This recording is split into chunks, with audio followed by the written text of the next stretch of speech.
কালিন্দী ফুল কমলে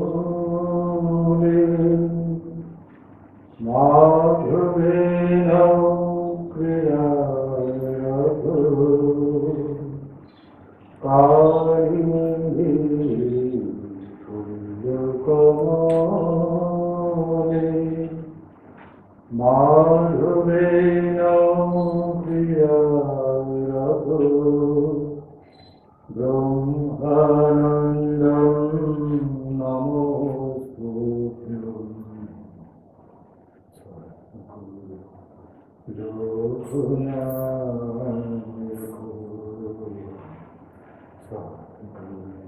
দেখা সেই বালক, মায়ের দেয়া সেই মানব পুত্র, কৃষ্ণ শাখা সেই নৃত্যরত ব্রজকিশোর রাখাল। এর আগে ঠাকুর যেগুলো দেখছিলেন সবগুলোই ভাবচক্ষে, এবার কিন্তু ভাবস্থ ঠাকুরের ভাব ভেঙে যাওয়ার পর আসল এক কিশোর ঠাকুরের সামনে আবির্ভূত হল। ঠাকুর জিজ্ঞেস করছেন, কি নাম তোমার? রাখাল। সঙ্গে সঙ্গে ঠাকুর চমকে উঠলেন, রাখাল, ব্রজের রাখাল? এই রাখাল রাখাল চন্দ্র ঘোষ শিবরাপুরী গ্রামে জন্ম নিয়েছিলেন, জন্মগ্রহণ করেছিলেন। পরবর্তীকালে পবিত্র শ্রীরামকৃষ্ণ সংঘের প্রথম প্রেসিডেন্ট স্বামী ব্রহ্মানন্দজি ঠাকুরের অন্যতম ঈশ্বরপতি। পূর্বাশ্রমের নাম ছিল রাখাল চন্দ্র ঘোষ। শ্রদ্ধা মিশ্রিত ভাষায়, ভালোবাসায় তাকে সর্বজন পরিচিত রাজা মহারাজ বলে ডাকা হয়। এ নামটি স্বামীজিরই দেওয়া। তিনি ছিলেন ঠাকুরের মানস পুত্র, যা একটু আগে বলা হলো। কিশোর বয়সেই তিনি শ্রীরামকৃষ্ণের শিষ্য রূপে তার পদতলে আশ্রয় লাভ করেছিলেন। তিনি যে শুধুমাত্র শ্রীরামকৃষ্ণ জীবনের আধ্যাত্মিক উচ্চ অবস্থার গোপন সাক্ষী মাত্র ছিলেন তাই নয়, অনেক উচ্চ আধ্যাত্মিক উপলব্ধির অধিকারীও হয়েছিলেন। পরবর্তীকালে স্বামী বিবেকানন্দ কথা প্রসঙ্গে বলেন, আমাদের মধ্যে আধ্যাত্মিকতায় রাখালই সেরা। আমাদের মধ্যে আধ্যাত্মিকতায় রাখালই হচ্ছেন সেরা। ঠাকুর ব্রহ্মানন্দজিকে, তার আদরের মানসপুত্র রাখালকে তার আধ্যাত্মিক ভাবে অন্যতম উত্তরাধিকারী রূপে বরণ করে নিয়েছিলেন। 1902 খ্রিস্টাব্দে 4 জুলাই স্বামী বিবেকানন্দের মহাপ্রয়াণের পর সকল সন্ন্যাসী এবং গৃহী ভক্তদের আধ্যাত্মিক কল্যাণ সাধনের এবং অপরিণত রামকৃষ্ণ সংঘকে দক্ষভাবে পরিচালনা করার দায়িত্ব তার স্কন্ধে অর্পিত হয়। তিনি 1922 খ্রিস্টাব্দের 10 এপ্রিল মহাসমাধি লাভ করেন এবং মহাসমাধি লাভের আগে পর্যন্ত তিনি তার দায়িত্ব পালন করে যান। এই সময়কালের মধ্যে অধ্যাত্ম জিজ্ঞাসু সাধকদের প্রতি তার যে উপদেশ, সেই উপদেশ একত্রিত করে ধর্ম প্রসঙ্গে ব্রহ্মানন্দ এবং অন্যান্য অনেক গ্রন্থে লিপিবদ্ধ হয়ে আছে। যদিও তার উপদেশাবলীর মধ্যে অমূল্য রত্ন আছে, তথাপি একথা মনে করা সঙ্গত হবে না যে স্বামী ব্রহ্মানন্দজি খুব আগ্রহী হয়ে বিশেষভাবে সাধারণ মানুষকে ধর্মোপদেশ দিতে অগ্রসর হতেন, তিনি বরং অতিশয় গম্ভীর এবং স্বল্পবাক ছিলেন। আধ্যাত্মিক উপদেশ দেবার চেয়ে তিনি মানুষকে হালকা কথা দিয়েই ভুলিয়ে রাখতেন। তবে যখন বুঝতেন যে জিজ্ঞাসু ব্যক্তি যথার্থই ধর্ম পিপাসু, তখন তিনি বিনা দ্বিধায় নিজেকে উন্মুক্ত করে দিতেন। যখন তিনি নিজেকে উন্মুক্ত করে দিতেন, তখন তিনি মূল প্রসঙ্গের বাইরে কোনো কথা না বলে জিজ্ঞাসুকে একেবারে আধ্যাত্মিকভাবে তন্ময় করে দিতেন। তখন তার আসল রূপটি বুঝতে পারা যেত খানিকটা। তার উপদেশগুলি আধ্যাত্মিক শক্তির সহায়ে অন্তরের অনুভূতির প্রেরণা থেকে বহির্গত হয়ে জিজ্ঞাসুর মনে প্রবেশ করত। পণ্ডিতগণ যেমন শাস্ত্র থেকে শুধু শ্লোকগুলি আবৃত্তি করে যান, তার উপদেশ সেরূপ কিন্তু ছিল না। তাই স্বামীজির ভাষায় তার উপদেশগুলি যেমন আধ্যাত্মিক ভাবনাবিহীন ব্যক্তির জন্য ছিল না, তেমনি শখে ধর্ম বিলাসীদের জন্য নয়। পক্ষান্তরে তার উপদেশগুলি ছিল অকপট আধ্যাত্মিক সাধকের কাছে প্রেরণার এক অমূল্য সম্পদ। আমরা এখন সেই ব্রহ্মানন্দজির সেই আধ্যাত্মিক উপদেশগুলির বেশ কিছু অংশ আমরা তুলে ধরার চেষ্টা করব। অধ্যাত্ম পিপাসুদের নিশ্চয়ই সেগুলো অধ্যাত্ম জীবনে কাজে লাগবে। মানুষ কি চায়? আনন্দ। আর এই আনন্দ পাওয়ার জন্য কত দৌড়াদৌড়ি করে, কত মতলব করে, কত চেষ্টা করে, তবু কি পায়? আনন্দ পাবে বলে নানা রকম চেষ্টা করে, পায় না। শুধু মতলব করে একটা কিছু করলে ওই আনন্দটা পাওয়ার জন্য, তারপর যেই ধাক্কা খেল অমনি আরেকটা মতলব করার চেষ্টা করে। এই রকম করে তার সারাটা জীবন কেটে যায়। আনন্দের অধিকারী হওয়া তার এ জীবনে আর হয় না। ফলে কি হয়? সারা জীবন সে কুলির মতো বাজে খেটে নানা রকম দুঃখ কষ্ট পেয়ে এই সংসার থেকে এক সময় চলে যায়। আনন্দ যদি পেতে হয়, সংসার সুখে জলাঞ্জলি দিয়ে ক্ষণিকের আনন্দের মায়া ত্যাগ করে তাতে তাতে অর্থাৎ ঈশ্বরে 16 আনা মন দিতে হবে। তার দিকে মন যত বেশি যাবে, আনন্দ তত বেশি হবে। আর সংসারের দিকে, ভোগের দিকে মন যত বেশি যাবে, ততই দুঃখ কষ্ট বেশি হবে। ঠাকুর যেমন বলতেন, পূর্ব দিকে যত এগিয়ে যাবে, পশ্চিম তত পিছিয়ে যাবে। ঠিক সেই রকম যত ঈশ্বরের দিকে যাওয়া যাবে, তত সংসারের ভোগ সুখ সেটা পিছিয়ে যাবে। আর উল্টোটা হলে উল্টো হবে। ঠাকুর বলতেন, উট কাঁটা ঘাস ছেড়ে ভালো ঘাস পেলেও খাবে না, জানে কাঁটা ঘাস খেলে মুখ ফেটে রক্ত বেরোবে, শুধু তাই খাবে। সৎ সংস্কার, সৎ স্বভাব, সৎ ইচ্ছার কালচারের অভাবে মানুষেরও এই অবস্থাই হয়। খেলা তো অনেক হলো, এবার খেলা ফেলে মাকে ডাকো না, দেখো না যে ছেলেটা খেলা ভালোবাসে, মা তাকে খেলনা দিয়ে ভুলিয়ে রাখেন। আর যে ছেলেটা খেলনা ভালোবাসে না, খেলতেও চায় না, মা তাকে সর্বদা কাছে কাছে রাখেন, কোলে করে বেড়ান। মার কোলে থাকা কত যে মজা, কত যে আনন্দ। যে মার কোলে থাকে সেই কেবল জানে। যে ছেলেটা খেলা নিয়ে ভুলে থাকে, সে মার কাছ থেকে শুধু খেলনাই পায়। খেলনা কিন্তু নানা অনর্থের সৃষ্টি করে। কখন হয়তো হাত থেকে পড়ে গেল, ভেঙে গেল, ওইটা নিয়ে এই খেলুড়ের সাথে ঝগড়া, হয়তো দুটো চড় বসিয়ে দিল, ফলে নানা দুঃখ কষ্ট পেতে হয়। যে ছেলেটা মার কোলে থাকে, তার কিন্তু এসব ভাবনা থাকে না। সে জানে আমার যখন যা দরকার হবে, মাই সব দিয়ে দেবেন। দুনিয়াও ভোগ করব, আবার ভগবানকেও লাভ করব। তা কি কখনো হয়? দুটো একসঙ্গে হতে পারে না। ভগবানকে চাস তো ভোগ বাসনা ছাড়, আর ভোগ করতে চাস তো তাকে ছাড়তে হবে।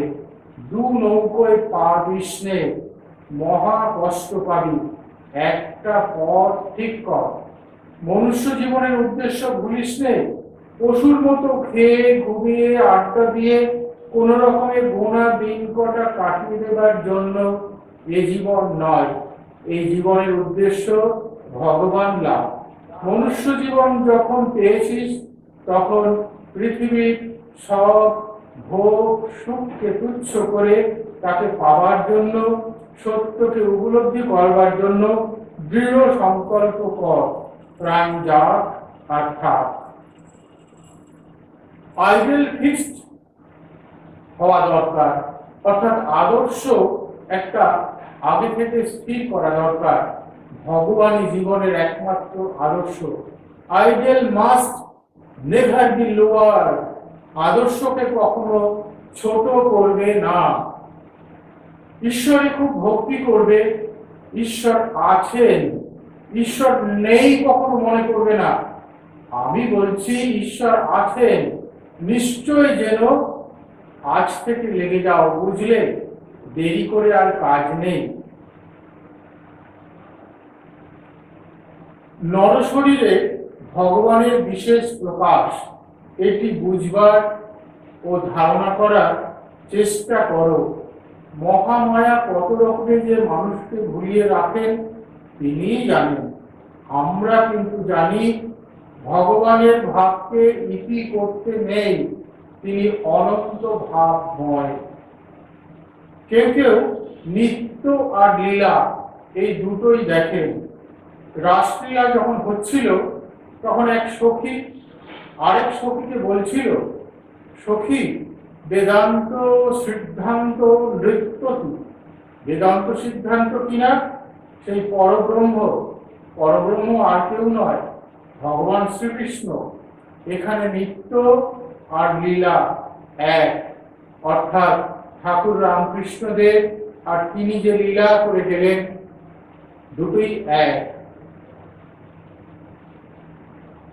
মন যত ফাইন হতে থাকে, অর্থাৎ সূক্ষ্ম হতে থাকে, অর্থাৎ ঈশ্বরের দিকে মন দিতে দিতে মন যত সূক্ষ্ম হতে থাকে, ঈশ্বর চিন্তনে মন যত ব্যস্ত থাকে, মন তত সূক্ষ্ম হয়, তখন গ্রস জিনিসে, স্থূল জিনিসে, অর্থাৎ সংসারের এই যা রস রস, সংসারের রসে আর মন যায় না। ধরুন আপনি প্রথমে পূজা আরম্ভ করলেন, কিছুদিন পরে দেখবেন আপনা থেকেই মনে হবে জপ করা ভালো, তখন জপটা বেড়ে যাবে। আবার কিছুদিন পর মনে হবে ধ্যান করা ভালো, তখন শুধু ধ্যান করতে ইচ্ছা যাবে। এই রকমে মানুষ ক্রমে ক্রমে লক্ষ্যের দিকে এগিয়ে যায়। একেই বলে ন্যাচারাল গ্রোথ, অর্থাৎ স্বাভাবিক উন্নতি। তাহলে প্রথমে পূজা করা শুরু হলো, প্রবর্তক স্টেজ।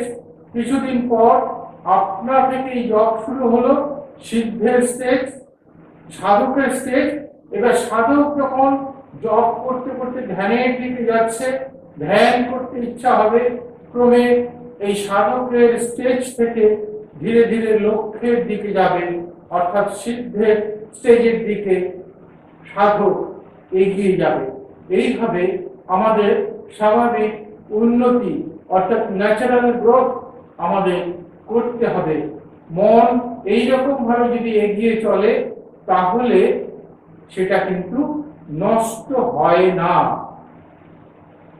মন স্থির যদি না হয়, ভগবান লাভ তো দূরের কথা, অর্থাৎ একাগ্রতা যদি না হয় তাহলে কোনো কিছুতেই সফল হওয়া যায় না, ভগবান লাভ তো দূরের কথা। সাধারণ সাংসারিক কাজের মধ্যেও অনেক গোলমাল হবে যদি মন স্থির না থাকে। ভগবান লাভ করতে যেমন গুরুর একান্ত দরকার, গুরু শিষ্যের ভাব অনুযায়ী মন্ত্র ও ইষ্ট ঠিক করে দেন। সেই গুরুবাক্যে বিশ্বাস করে নিষ্ঠার সাথে সাধন ভজন করলে, আর যদি সাধন ভজন নিষ্ঠার সাথে গুরুর নির্দেশ মতো না করা যায়, তাহলে কিছুই হবে না। ধর্মপথ অতি দুর্গম। সিদ্ধ গুরুর আশ্রয় না হলে যতই বুদ্ধিমান হোক না কেন, যতই চেষ্টা করুক না কেন, হোঁচট খেয়ে পড়তেই হবে। চুরি পর্যন্ত করতে একজন গুরুর দরকার, আর ব্রহ্মবিদ্যা লাভ করতে গুরুর দরকার নেই। স্বয়ং ঠাকুর শ্রীরামকৃষ্ণকে দেখতে বুঝতে গেলে, তাকে পেতে গেলে ব্রহ্মবিদ গুরুর তো দরকার। অর্থাৎ গুরু না হলে হবে না। তাই সিদ্ধ গুরুর আশ্রয় নিয়ে আমাদের এগোতে হবে। যদি কারো ঠিক ঠিক অনুরাগ আসে, সাধন ভজন করবার ইচ্ছা হয়, তাহলে নিশ্চয়ই তিনি সৎ গুরু জুটিয়ে দেন। যদি কারো ঠিক ঠিক অনুরাগ আসে, সাধন ভজন করবার ইচ্ছে হয়, তাহলে নিশ্চয়ই তিনি সৎ গুরু জুটিয়ে দেন। গুরুর জন্য সাধকের চিন্তা করবার কোনো দরকার নেই। যাদের সদ্গুরু লাভ হয়েছে, তাদের আর ভাবনা কি? রাস্তা তো তারা পেয়েই গেছে, সে রাস্তা ধরে এখন তারা চলুক। ভগবত বুদ্ধিতে গুরুর পূজা, গুরুর ধ্যান চিন্তা করতে করতে দেহ মন যখন শুদ্ধ হয়ে যায়, তখন গুরু শিষ্যকে ইষ্ট দর্শন করিয়ে দিয়ে সরে যান।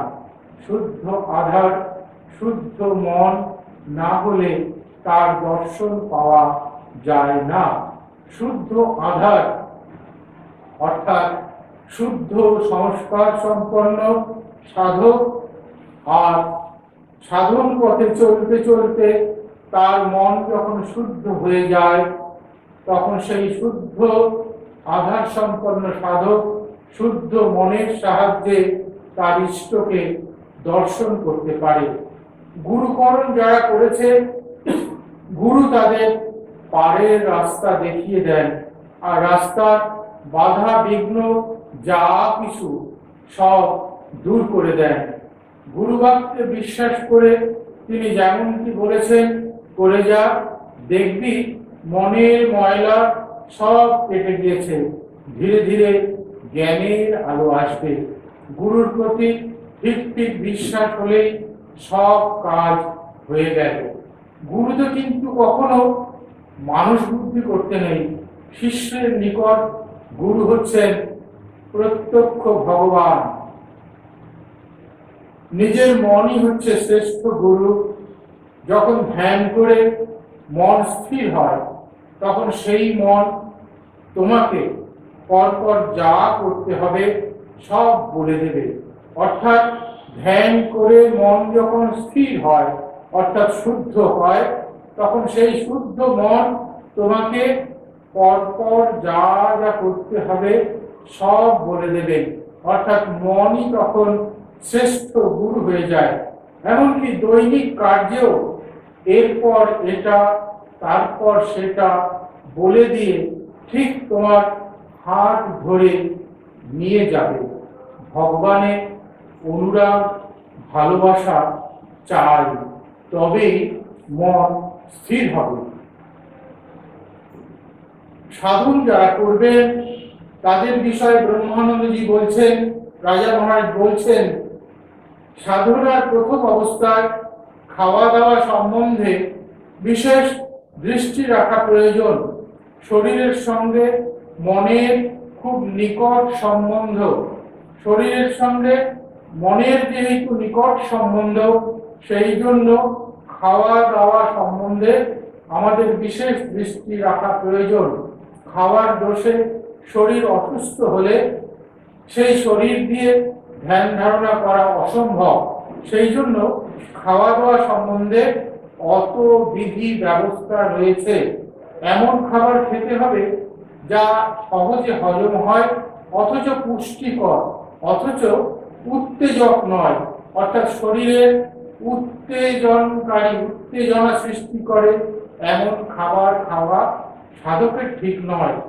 আবার বেশি খাওয়া ভালো নয়, তাতে আবার তমগুণ বৃদ্ধি হয়। খাদ্যদ্রব্য 8 খাবে, জল 1/4 খাবে, আর বাকি 1/4 বায়ু চলাচলের জন্য খালি রাখবে। অর্থাৎ অর্ধেক পেট ভর্তি করতে হবে খাবার দিয়ে। কোন খাবার? যে খাবার পুষ্টিকর এবং উত্তেজক নয়, এবং বাকি অর্ধেক অর্থাৎ 1/4 জলে পূর্ণ করতে হবে, আর বাকি অর্ধেক অর্থাৎ 1/4 সেইটা বাতাস চলাচলের জন্য খালি রাখতে হবে। মন হচ্ছে সর্ষের পুঁটলির মতো। সর্ষের পুঁটলি খুলে গিয়ে ছড়িয়ে পড়লে কুড়িয়ে তোলা যেমন শক্ত, বয়স হলে মন যখন সংসারে ছড়িয়ে পড়বে তখন সেই মনকে গুটিয়ে এনে ঈশ্বরীয় বিষয়ে লাগানো তেমন শক্ত। এরকম শোনা যায় অনেক বড়রা, যারা ছোটরা তাদের মঠ মিশনে যাতায়াত সাধু সঙ্গ করার চেষ্টা করছে, যারা ছোটরা ছোট অবস্থায় তাদেরকে উপদেশ দেন অনেক বড়রা, আরে সাধন ভজন ধর্মপথ তো এখন নয়, এখন সব করছিস কেন? ওগুলো বৃদ্ধ বয়সে করবি, ওগুলো বৃদ্ধ বয়সে। কিন্তু বৃদ্ধ বয়সে মন বেশি হয়ে গেলে, বয়স যখন বেশি হয়ে যায় তখন মনের অবস্থা কিরকম দাঁড়ায়?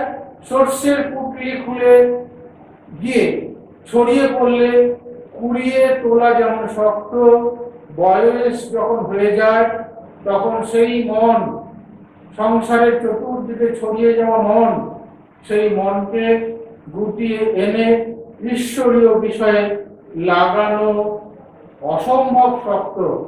তাই তোদের বলি, ছড়িয়ে যাবার আগে মানে ওই ছোট থেকে মনটাকে গড়ে নে, ঘুঁটি পাকা করে নে। এরপর বেশি বয়স হলে মন যখন সংসারে ছড়িয়ে যাবে তখন সৎভাবে মন লাগাতে খুব বেগ পেতে হবে, কষ্ট পেতে হবে। কাজেই ছোট থেকে অভ্যাস দ্বারা সেই মনটাকে বশে আনতে হবে, ফলে পরে আর অসুবিধা হবে না। ট্রেন করে নিতে হবে। কাহাকেও কখনো কোনো কথা যদি দেওয়া হয় তবে যে করেই হোক সে কথা রাখবে। যদি সন্দেহ হয় রাখতে পারবে না, তাহলে বলতে হবে চেষ্টা করব। খুব উদ্যমের সাথে লেগে যান, কিছুতেই ছাড়বেন না। To do or die, let this be your motto. এটাই হোক তোমার সাধনা, মন্ত্রের সাধন কিংবা শরীর পাতন। এটি আপনার জীবনে আদর্শ হোক। ভগবান লাভ করতেই হবে, এই জীবনেই করতে হবে। যদি এই দেহে ভগবান লাভ না হলো, যদি এই মন দ্বারা তাকে লাভ করা না যায়, তবে কাজ কি? এই শরীর দিয়ে কি হবে? এই মন দিয়ে? এই শরীর এই মন ধ্বংস হলেই বা আমার ক্ষতি কি? যে রকমই হোক আমার ভগবান লাভ করতে হবে, তাতে শরীর থাক আর শরীর যাক। নিষ্ঠা একটা মস্ত জিনিস। নিষ্ঠা থাকলে কোনো কাজে সাকসেসফুল হওয়া যায়, আর নিষ্ঠা না থাকলে কোনো কাজে সাকসেসফুল হওয়া যায় না। নিষ্ঠা এমন চাই যে অবস্থায় থাকি না কেন আমাকে আমার নিয়ম পালন করতেই হবে। সকল বিষয়ে একটা নিয়ম করে নিবি, এত সময় ধ্যান করব, এত সংখ্যা জপ করব, এত সময় পড়ব, এত সময় ঘুমবো ইত্যাদি। অর্থাৎ একটা রুটিন লাইফ, একটা রুটিন তৈরি করে নিতে হবে। ইরেগুলার লাইফ অর্থাৎ অনিয়মিত জীবন হলে কোনো কাজে সাকসেসফুল হওয়া যায় না।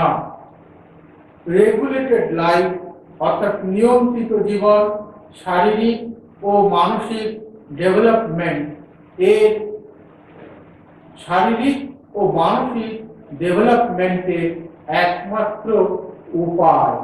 অর্থাৎ সবকিছু যদি আমরা নিয়মের মধ্যে থেকে আমরা জীবনটাকে রেগুলেটেড লাইফ সিস্টেমের মধ্যে আনতে পারি, তাহলে একসময় আমরা নিয়মের পারে যেতে পারবো। হরি মহারাজ একটা কথা বলতেন, তুরিয়ানন্দজি একটা কথা বলতেন, যার ভেতর গোছানো তার বাইরেও গোছানো।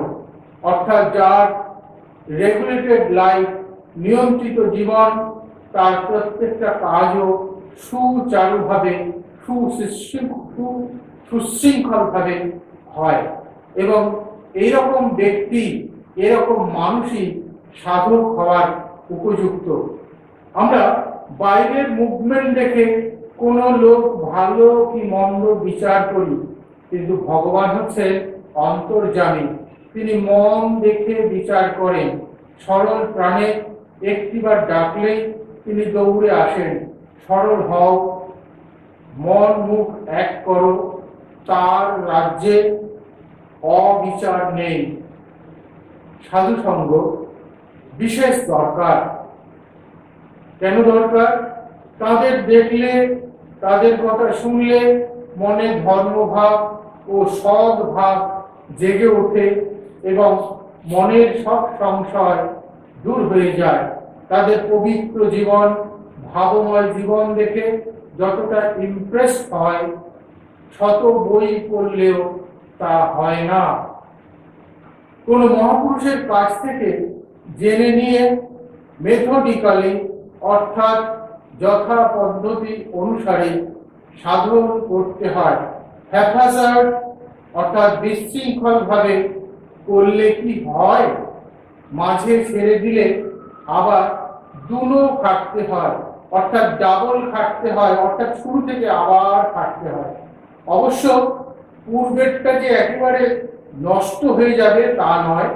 সাধন ভজন করলেই কিন্তু কাম, ক্রোধ এগুলো ধীরে ধীরে চলে যাবে।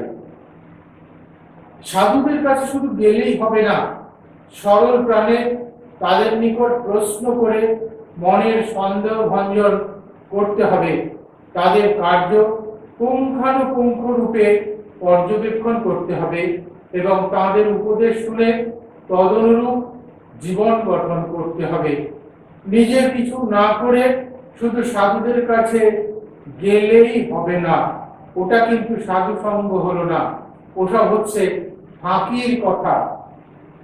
ভগবানের বিশ্বাস চাই, এইটি মনে ঠিক করে নিতে হবে যে তাকে লাভ করলে, তার কৃপা পেলে আমার জীবনের সব সংশয়, সব কোয়েশ্চেন সলভ হয়ে যাবে, মীমাংসা হয়ে যাবে। আমার যে জন্য পৃথিবীতে আসা তা সার্থক হয়ে যাবে। আমি অমৃতের স্বাদ পেয়ে অমর হয়ে যাব। শক্তি তোমাদের যথেষ্ট আছে, নিজের উপর বিশ্বাস রাখো। তার নাম শুনেছি, তার নাম করেছি, আমাদের ভয়, দুর্বলতা এসব থাকতে পারে না। তার কৃপায় আমি তাকে এ জীবনেই লাভ করব। পিছন ফিরে তাকিও না, এগিয়ে যাও। তার দর্শন পেয়ে ধন্য হয়ে যাবে, মনুষ্য জন্ম সার্থক হবে, অপার আনন্দের অধিকারী হবে। বিশ্বাস কি প্রথমে হয়? রিয়ালাইজেশন অর্থাৎ অনুভূতি হলে তবে বিশ্বাস হয়। কিন্তু তার আগে শুধু গুরু এবং মহাপুরুষ তাদের বাক্যে, যে যাকে বলে ব্লাইন্ড ফেথ, অন্ধবিশ্বাস নিয়ে এগুতে হয়, তাহলেই সম্ভব। পূজা বলতে আমরা বাহ্য এবং মানস এই দুটোই কিন্তু ধরব। বাহ্য পুজোয় নানা উপকরণ দরকার, সেটা অবশ্য তোমাদের পক্ষে সংগ্রহ করা কঠিন, অর্থাৎ সবার পক্ষে কঠিন। কাজে মানস পূজায় সুবিধে, মনে মনে গুরুদেব যেরকম বলেছেন, গুরু নির্দেশিত ভাবে মনে মনে অর্থাৎ মানস ভাবে পাদ্য অর্ঘ্য ইত্যাদি দিয়ে পূজা করে যে পুজো করা হয় সেটা মানুষ পূজা। সেইভাবে মানুষ জপ, মানুষ ধ্যান করবে। তিনি মন ও বুদ্ধির অগোচর, মানে আমাদের এই সাধারণ মন, সাধারণ বুদ্ধির অগোচর। তিনি যাকে দেখান, জানান, বোঝান, সেই একমাত্র তাকে দেখতে পারে, জানতে পারে, বুঝতে পারে। তাকে জানতে পারলে জ্ঞানের কপাট খুলে যায় আর সকল গাঁট আলগা হয়ে যায়। মানুষ যখন এই অবস্থা লাভ করে তখন তার ঠিক ঠিক ধারণা হয় যে আমি তার, তিনি আমার। তাই প্রত্যহ ধ্যান অভ্যেস করা দরকার। ভোরবেলা হচ্ছে ধ্যানের প্রশস্ত সময়, আর ধ্যানের আগে একটু শাস্ত্রাদি পাঠ করে নিলে মন সহজেই একাগ্র হয়। আর ধ্যান করার পর অন্তত 8 ঘন্টা চুপ করে বসে থাকা দরকার। কারণ ধ্যান করবার সময় তার এফেক্ট অর্থাৎ ফল নাও হতে পারে, পরেও কিন্তু হতে পারে। সেই জন্য ধ্যান ছেড়ে অন্য কোনো সাংসারিক বিষয়ে বা বাজে বিষয়ে মন নিয়োজিত যদি করা হয় তবে কিন্তু বড় ক্ষতি হয়। আর আসনে বসে কিন্তু সঙ্গে সঙ্গে ধ্যান জপ আরম্ভ করতে নেই।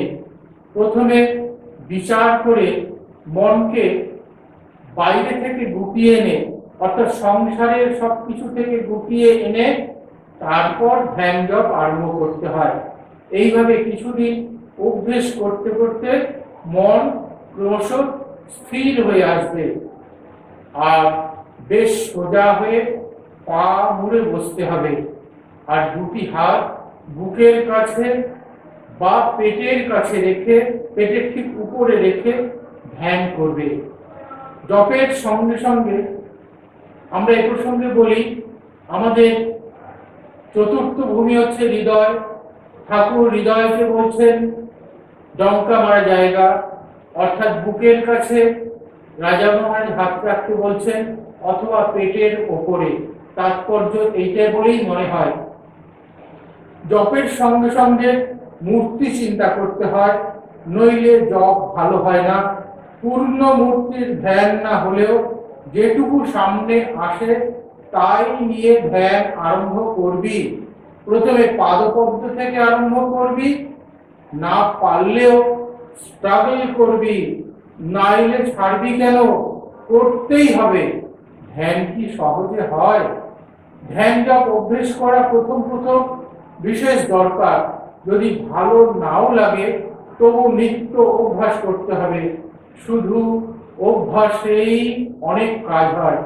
রোজ অন্তত 2 ঘন্টা জপ করা দরকার। কোনো নির্জন বাগানে, নদী তীরে, বড় মাঠের ধারে অথবা নিজের ঘরে একলা চুপ করে বসে থাকলেও অনেক সময় কাজ হয়।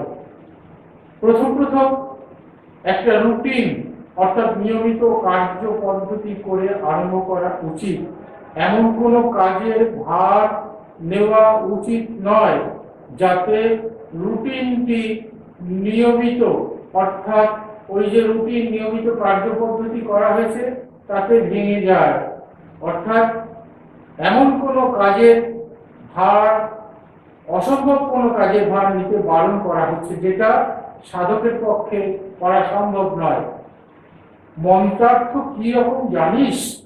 যেমন নাম ধরে ডাকা, তোর নাম অমুক, তোর নাম ধরে যদি ডাকে তাহলে তোর রূপটিও আমার মনে জাগবে। সেই রকম মন্ত্র এবং সঙ্গে সঙ্গে তার রূপ অর্থাৎ ইষ্ট মূর্তি ধ্যান করতে হবে। ধ্যানকালে ইষ্ট মূর্তিকে জ্যোতির্ময় ভাবতে হয়, যেন তার জ্যোতিতে সব আলোকিত আর সব চৈতন্য স্বরূপ, এটা ভাবতে হবে। ধ্যান করার সময় একটা আনন্দময় স্বরূপ চিন্তা করে নিতে হবে, তাতে নার্ভাস সিস্টেমগুলো শান্ত হয়ে যাবে। ইষ্ট মূর্তিকে সহাস্য আনন্দময় ভেবে চিন্তা করতে হয়, নইলে সূক্ষ্ম ধ্যান হয়ে যাবে, অর্থাৎ ইষ্ট মূর্তি সহাস্য আনন্দময়। এটা ভাবের মধ্যে দেখে নিয়ে আমাদের ভাবতে হবে। মহানিশায় জপ কর দেখি, না পারলে ব্রাহ্ম মুহূর্তে পুরস্চরণ কর, সময় আর নষ্ট করিস নে, ধ্যান ভজনে ডুবে যা, কিছু কর, কিছু করলে না আর আপনা থেকেই সব খুলে যাবে। কলিতে জপধ্যানী প্রশস্ত, জপের মতো সহজ সাধন আর নেই, জপের সঙ্গে সঙ্গে ধ্যান করতে হয়। শরণাগত বলতে আমরা কি বুঝি? আমাদের কিছু করতে হবে না, আমরা কি হাত পা গুটিয়ে বসে থাকবো, সেটা কি শরণাগতি? না, তা নয়।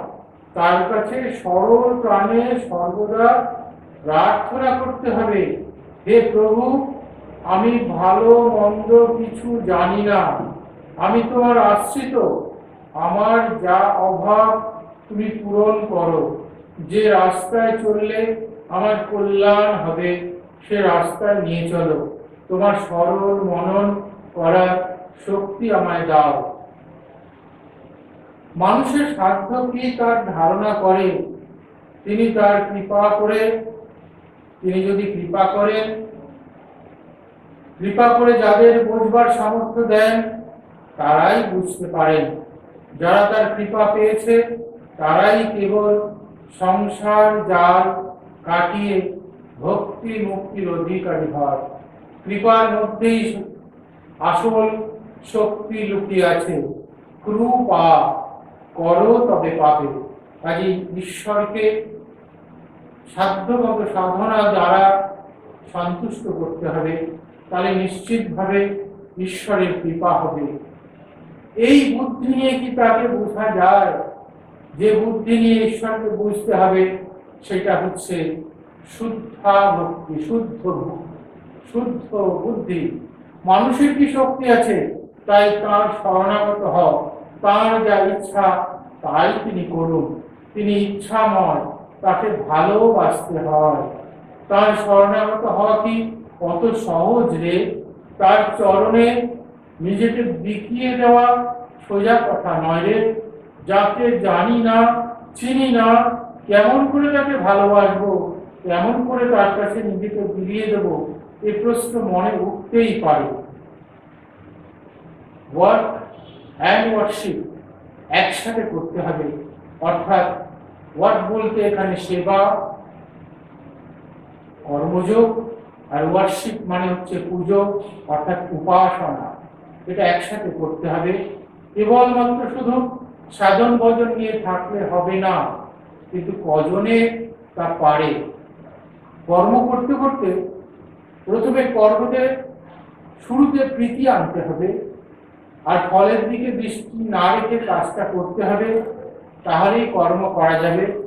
এটা হচ্ছে সিক্রেট অফ কর্ম, অর্থাৎ কর্মযোগের কৌশল, রহস্য। আমি প্রথমেই ফলের আশা যদি করি তাহলে হবে না। যা কিছু করবে সেটা ঠাকুরের কাজ ভেবেই করতে হবে, তাহলে কর্ম করতে আর অনীহা আসবে না, প্রীতির সাথে হবে। আর ফলেতেও তখন আসক্তি আসবে না, কারণ কাজটা তো ঠাকুরের। আর কর্মের মধ্যে থাকলে একটা ট্রেনিং হয়, তখন সেই মনকে সাধন ভজনে লাগাতে পারা যায়। কর্মের দ্বারা চিত্ত শুদ্ধি হয়, ওই শুদ্ধ চিত্তের দ্বারা সাধন ভজনে লাগলে অল্পেতেই মন স্থির হয়ে আসে। কাজেই ভাষা রাখলে সাধন ভজনের সময় সেই রকম ভাষা হবে। একটা সময় আসবে যখন সব ছেড়ে শুধু জপ ধ্যান নিয়ে থাকতে ইচ্ছা হয়, তখন এমনি ওই আন্তরিকতা দেখে ঠাকুর এমনি কাজ কমিয়ে দেন, তখন কাজ এমনি ছুটে যায়। কাজ করার সময় একবার তাকে প্রণাম করবি, আবার কাজ করতে করতে যখন ইন্টারভেল অর্থাৎ মাঝখানে অবসর পাবে তখন স্মরণ মনন করবি, আবার কাজ শেষ করে আবার প্রণাম করবি। জীবনের উদ্দেশ্য হচ্ছে ভগবান লাভ, কর্ম কিন্তু জীবনের উদ্দেশ্য নয়, তবে নিষ্কাম কর্ম একটা উপায়। কি উপায়? চিত্ত মন শুদ্ধ করার উপায়। কাজে সাধন ভজনে এগিয়ে যাও।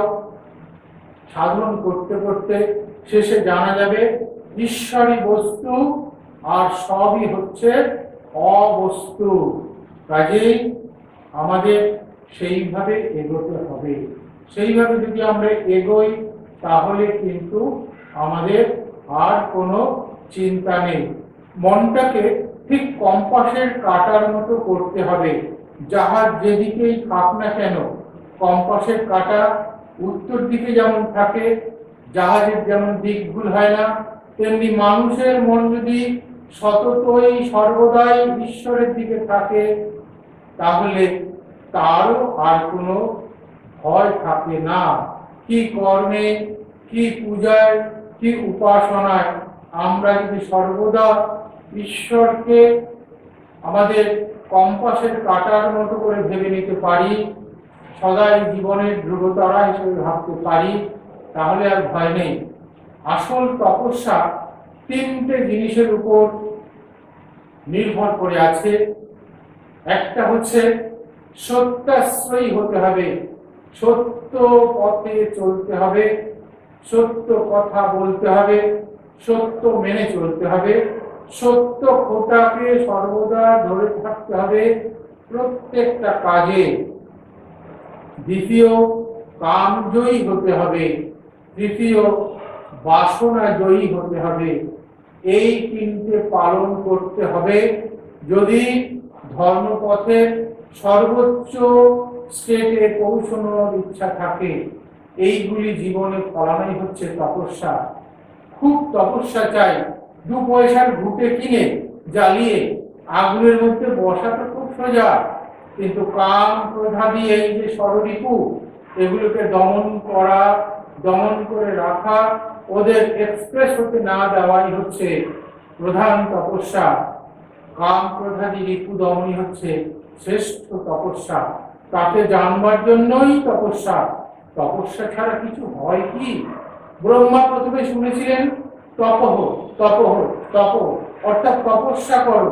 দেখছো না অবতার পুরুষদের পর্যন্ত কত খাটতে হয়েছে? কেউ কি না খেটেই কিছু পেয়েছে? বুদ্ধ, শঙ্কর, চৈতন্য, এদেরও কত তপস্যা করতে হয়েছে। আহা, কি ত্যাগ, কি তপস্যা! চোখের সামনে কত ভোগ সুখ দেখছিস, চোখ বুঝলে সব অন্ধকার। এই যে ভোগের জিনিস রয়েছে, এরা অন্ধকার থেকে আরো অন্ধকারে তোকে নিয়ে যাওয়ার চেষ্টা করছে। অন্ধকারে হোঁচট খেয়ে রাস্তায় চলবি না আলোর রাস্তায় চলবি? আলোর যখন আভাস পেয়েছিস তখন আর ওদিকে তাকাস নেই, ওদিকে গেলেই ডুবে যাবি। ভোগ বাসনার ইনফ্লুয়েন্স অর্থাৎ প্রভাব এত বেশি যে মনে কোনো রকমে যদি একটা ছাপ তারা মারতে পারে তো হর হর করে নিচে নামিয়ে নিয়ে যাবে, তো কেউ বুঝতেও দেবে না যে তুই নিচে নেমে যাচ্ছিস।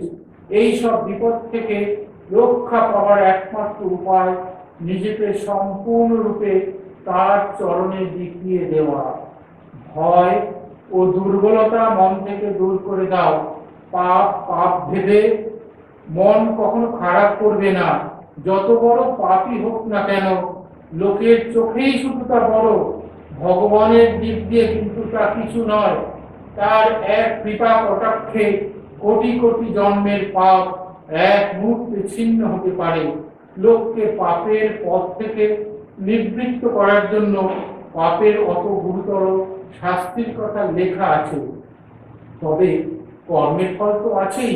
অন্যায় কাজ করলে তার জন্য মনে অশান্তি আসে, তাই একটু সাবধানে চলা দরকার।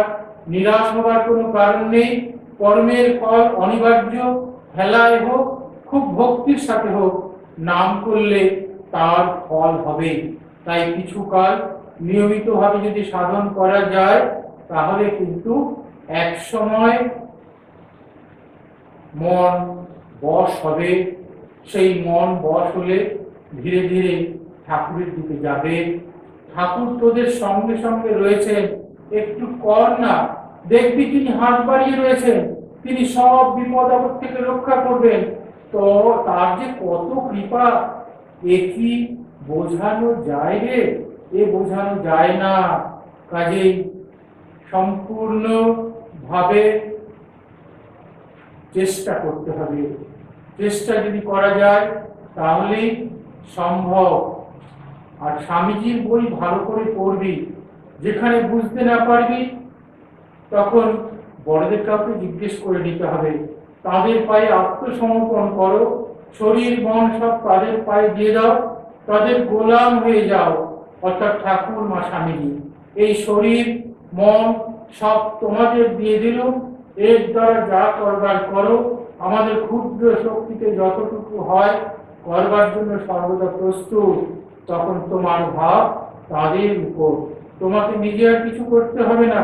কাজেই আত্মসমর্পণ অর্থাৎ শরণাগতি। ঠাকুরকে ডাকো মা, কোনো ভয় নেই, তিনি তো এই জন্য এসেছিলেন।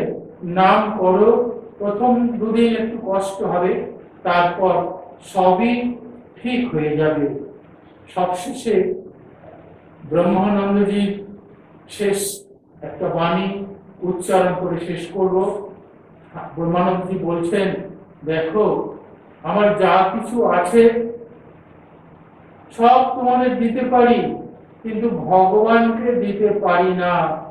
ঠাকুর আমাদের সব দিতে পারতেন, কিছুই তার অদেয় ছিল না, তবু রাত্রিবেলা ঘুম ভাঙিয়ে আমাদের ধ্যান করাতেন। বলতেন, ওরে দিনে খাবি আর রাতে ঘুমবি তো ভগবান লাভ করবি কি?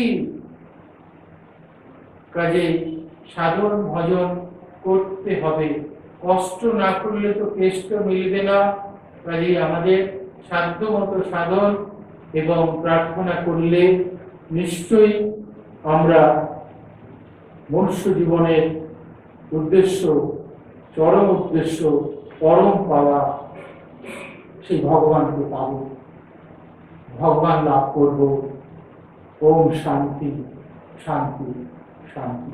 সবার কল্যাণ হোক, সবার মঙ্গল হোক।